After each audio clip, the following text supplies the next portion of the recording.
CBT Christ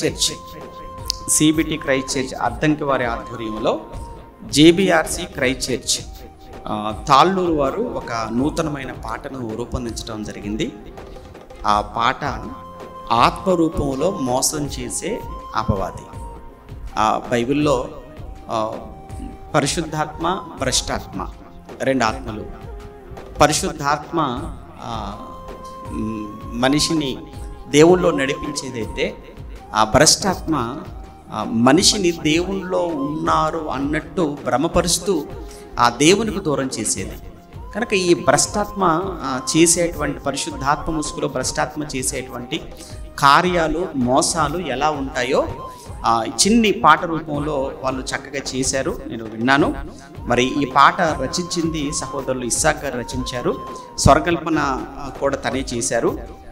దానికి నిర్మాతగా సహకరించినటువంటి వ్యక్తి సత్య. కనుక ఇటు ఇస్సాకు, సత్య వీరి ఆధ్వర్యంలో వెలువడుతున్నటువంటి చక్కటి ఆత్మీయ గీతం ఆత్మరూపంలో మోసం చేసే అపవాది. మరి దీనికి సంగీతాన్ని సమకూర్చిన వారు ప్రశాంత్ పెనుమాక. పాడింది గాస్పల్ సింగర్ నిస్సీ జాన్ గారు. కట్టెలపై నీ శరీరం అనే మన పాట పాడారు కదా ప్రారంభంలో. మరి ఆ పాట పాడినటువంటి సింగర్ నిస్సీ జాన్ గారు ఈ పాట పాడారు. త్వరలో ఈ పాట క్రైస్ట్ చర్చ్ తాళ్ళూరు అనే యూట్యూబ్ ఛానల్లో రిలీజ్ అవుతుంది. కనుక మరి ఆ ఛానల్లో రిలీజ్ అయిన వెంటనే మీరందరూ కూడా పాటను చూడండి, అనేక మందికి షేర్ చేసి ఈ పాట వారంతా కూడా విని భ్రమపరిచే లేదా మోసపరిచేటువంటి ఆత్మ యొక్క మాయను వారు తెలుసుకొని వారు బయటికి వచ్చేలాగున మీరందరూ కూడా మరి ఈ పాటను తప్పనిసరిగా విని అందరికీ షేర్ చేసి వారు చేసేటువంటి పనిలో పాలిభాగస్తులు కావాల్సిందిగా కోరుతున్నాను. మీ సహోదరులు కె ఉపేంద్ర గారు, deputy director, BYUI. Okay, thank you.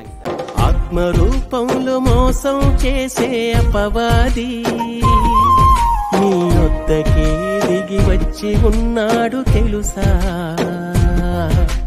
వాడి మాటలు నేరుగా ఎవరు నమ్మరని ఆత్మరూపంలో వచ్చి ఉన్నాడు తెలుసా? పరిశుద్ధాత్మ ముసుగులో వచ్చి ఉన్నాడు తెలుసా?